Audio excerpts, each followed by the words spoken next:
Hi, வணக்கம் friends. எல்லாரும் நல்லா இருக்கிறீங்களா? நானும் நல்லா இருக்கிறேன். இன்றைக்கு நான் ஒரு தொதல் ரெசிபியோடு தான் வந்திருக்கிறேன். இது ட்ரெடிஷனல் வே இல்லை, குயிக்காக செய்யக்கூடிய ஒரு தொதல் ரெசிபி தான். வாங்கோ எப்படி செய்கிறதுன்னு பார்க்கலாம். முதல்ல ஒரு அகன்ற பாத்திரம் ஒன்று எடுத்துக்கொள்ளுங்க. அதுக்குள்ள இதில் நான் 1.5 கப் வறுத்த அரிசிமா எடுத்திருக்கிறேன். வறுத்த சிவப்பு அரிசிமா நான் இதில் எடுத்திருக்கிறேன். அதை இதில் சேர்த்துக்கொள்ளுவோம். இதோட ஒரு 1/2 டீஸ்பூன் ஏலக்காய் பவுடர் சேர்த்துக்கொள்ளுறேன். மற்றது ஒரு 2 பிஞ்சளவுக்கு உப்பு சேர்த்துக்கொள்கிறேன்.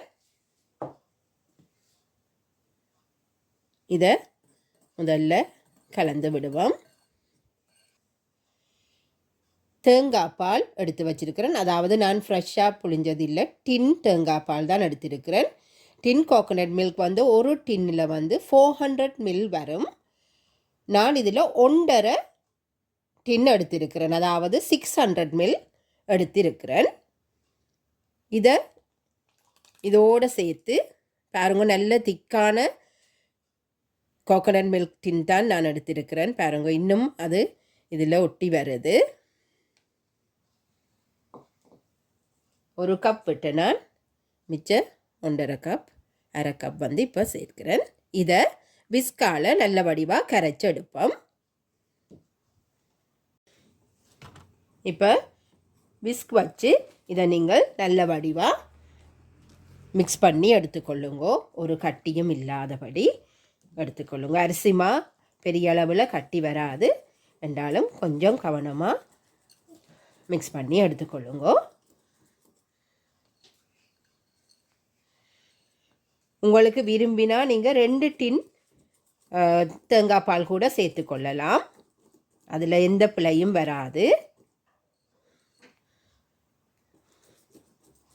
கொஞ்சம் கூட நேரம் நீங்கள் கிண்டி எடுக்க வேண்டி வரும். அதுக்காகத்தான்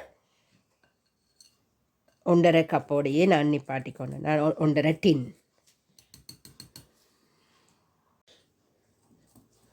பாருங்கோ, இது வடிவாக கட்டி இல்லாமல் மிக்ஸ் பண்ணப்பட்டு வந்துட்டுது.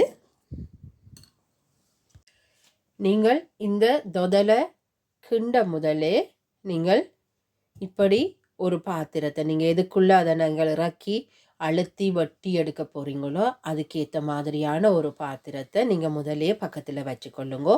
அப்போ தான் சரியான பதம் வந்தால் உடனே நீங்கள் இந்த பாத்திரத்துக்கு மாற்றக்கூடிய மாதிரி இருக்கும். அதே போல் நீங்கள் இந்த தொதலுக்கு போடக்கூடிய அந்த கஜு வந்து நீங்கள் வெட்டி எடுத்து ஒரு பக்கத்தில் வச்சுக்கொள்ளுங்க. சர்க்கரை, நான் இன்றைக்கு சர்க்கரை பானி ஒன்றும் காய்ச்சியில், ஏனென்று சொன்னால் நான் நாட்டு சர்க்கரை தான் நான் போட போகிறேன். இப்போ அந்த பால் சேர்ந்த அரிசிமா, பால், ஏலக்காய் பவுடர் எல்லாம் சேர்ந்த கலவையை நான் இதில் சேர்த்துக்கொள்ளுறேன். அடுப்பை மீடியம் ஹீட்டில் வச்சுக்கொண்டு நீங்கள் இந்த தொதலை கிண்ட தொடங்கலாம். இதில் ஒன்று நீங்கள் கவனிக்க வேண்டியது, கொஞ்சம் கைவிடாமல் நீங்கள் அப்படியே கிளறி கொண்டிருக்கிறது மிகவும் முக்கியம்.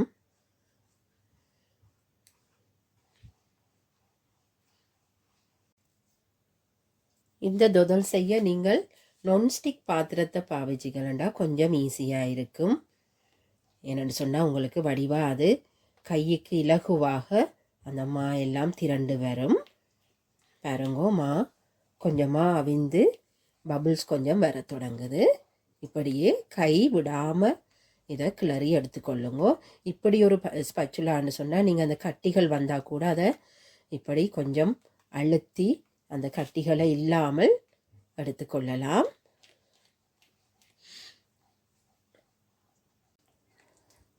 அடுப்பை லோ ஹீட்டிலேயே வச்சு கொண்டிருங்கோ. கூட்ட வேண்டாம், கூட்டினா அது முழுவதுமாக திரண்டுவிடும்.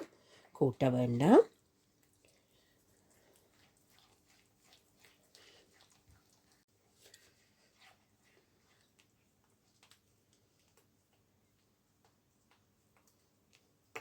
பாருங்கோ, இந்த மா கொஞ்சமாக திரண்டு வர தொடங்குது. பாருங்கோ, இந்த கலவை முழுக்க ஒரு சாதுவான சூடு பிடிச்சு இப்படி திரண்டு வர தொடங்குது. நான் இந்த நேரம் 1.5 கப் நாட்டு சர்க்கரை இதோட சேர்க்குறேன். நீங்கள் நார்மல் சர்க்கரை கட்டி அதுகள் கூட சேர்த்து கொள்ளலாம், நல்ல தூளாக்கி சேர்க்கலாம். இல்லையென்று சொன்னால் நீங்கள் கொஞ்சம் தண்ணியில் ஊற வைத்து கரைத்து வடித்து சேர்த்து கொள்ளலாம். நான் இதில் நாட்டு சர்க்கரை தூளாகவே இருக்கிறபடியால் 1.5 கப் இதில் சேர்க்கிறேன். இதை நீங்கள் சேர்த்ததும் அது கொஞ்சம் தண்ணி பதமாக வரும், பரவாயில்லை. நீங்கள் தொடர்ந்து அடுப்பை மீடியம் அல்லது லோ ஹீட்டில், நானண்டா லோ ஹீட்டில் தான் நான் வச்சு செய்து கொண்டிருக்கிறேன். உங்களோட அடுப்புண்ட ஹீட்டை பொறுத்து அதுக்கேற்ற மாதிரி வச்சு இதை மிக்ஸ் பண்ணி கொண்டு இருங்கோ. பாருங்கோ, இது கொஞ்சம் மெல்ட் ஆகி இந்த மாக்கிழவியோடு சேர்ந்து எங்களுக்கு தொதல் கலரை கொடுக்குற மாதிரி வந்து கொண்டிருக்குது. இதை நாங்கள் அல்வாண்டு கூட சொல்லிக்கொள்ளலாம். ஸ்ரீலங்காவில் தொதலண்டு தான் கூட நாங்கள் இதை சொல்லுவோம்ன்றதால நான் தொதலண்டே சொல்லிக்கொள்கிறேன். இது வந்து ட்ரெடிஷ்னல் வெர்ஷன் இல்லை என்றாலும் எங்களுக்கு விருப்பத்துக்கு ஏற்ப ஈஸியாக செய்யக்கூடிய ஒரு மெத்தட். கன நேரம் ஃப்ரெஷ் மில்க் எடுத்து வச்சு புளிஞ்சு அப்படியெல்லாம் டைம் தண்ட தேவையில்லை. ஈஸியாகவே எங்களோட தேவைக்கேற்ப இதை செய்து கொள்ளலாம்.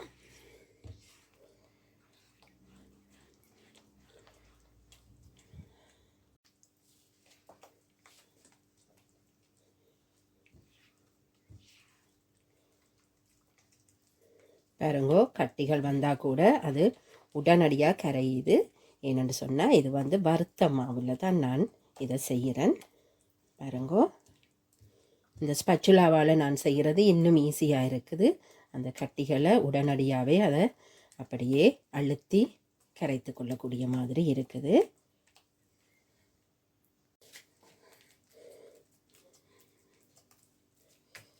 பாருங்கோ, தொடர்ந்து அந்த கட்டியெல்லாம் நான் தண்டு கொண்டிருக்கிறேன். நான்ஸ்டிக் பாத்திரம் பண்ணுறபடியாக சைட் கூட நீங்கள் இப்படி வலித்தெடுக்க நல்ல வடிவாக வருது.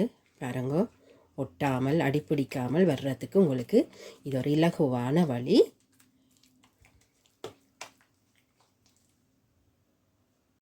பாருங்க, எண்ணெய் பிறந்து வர தொடங்குது.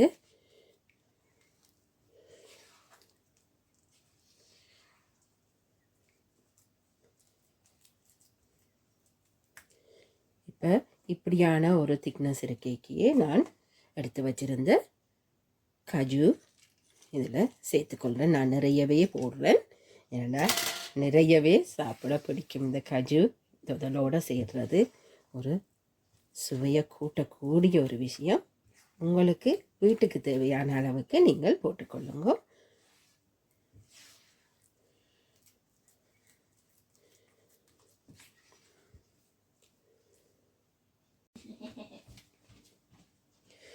பாருங்கோ, தொடர்ந்தும் நான் இதை கிளறிக்கொண்டே இருக்கிறேன். நல்லா எண்ணெய் பிறந்து வரும் வரையும் இதை கிளறிக்கொண்டே இருங்கோ.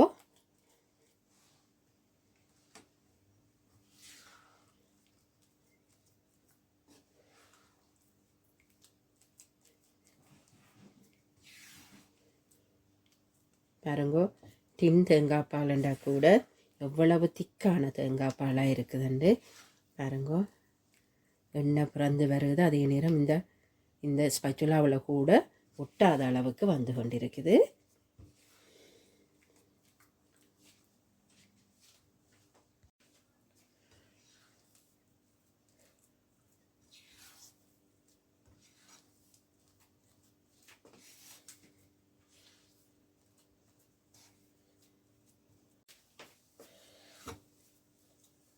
பாருங்கோ, இப்படியே மடித்து மடித்து நான் இதை பிரட்டி எடுத்துக்கொண்டே இருக்கிறேன்.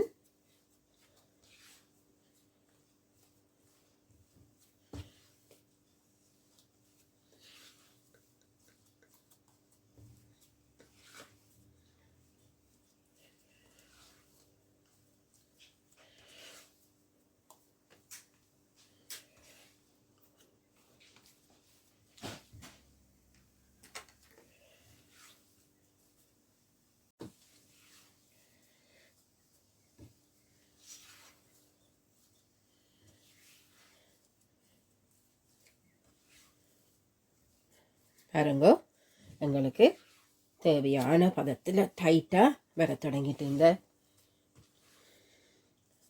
தொதல். நான் இப்போ இதை பக்கத்தில் எடுத்து வச்சிருக்கிற சட்டிக்கு இதை மாற்ற போகிறேன்.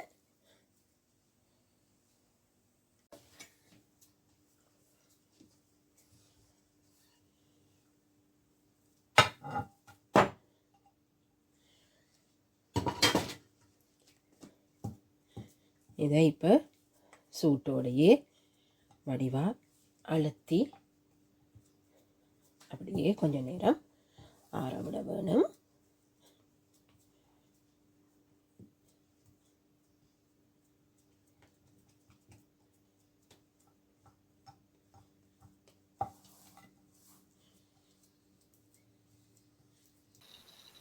இதுதான் இன்றைக்கு நான் செய்த தொதல் ரெசிபி. இது ட்ரெடிஷ்னல் வேயில் ஈஸி வேயில் செய்த தொதல். இந்த ரெசிபி உங்களுக்கு பிடிச்சிருந்தா லைக் பண்ணுங்க, ஷேர் பண்ணுங்க, சப்ஸ்கிரைப் பண்ணுங்க. ஸ்மைல் பி பாசிட்டிவ் பண்ணுற என்னுடைய சேனலுக்கு.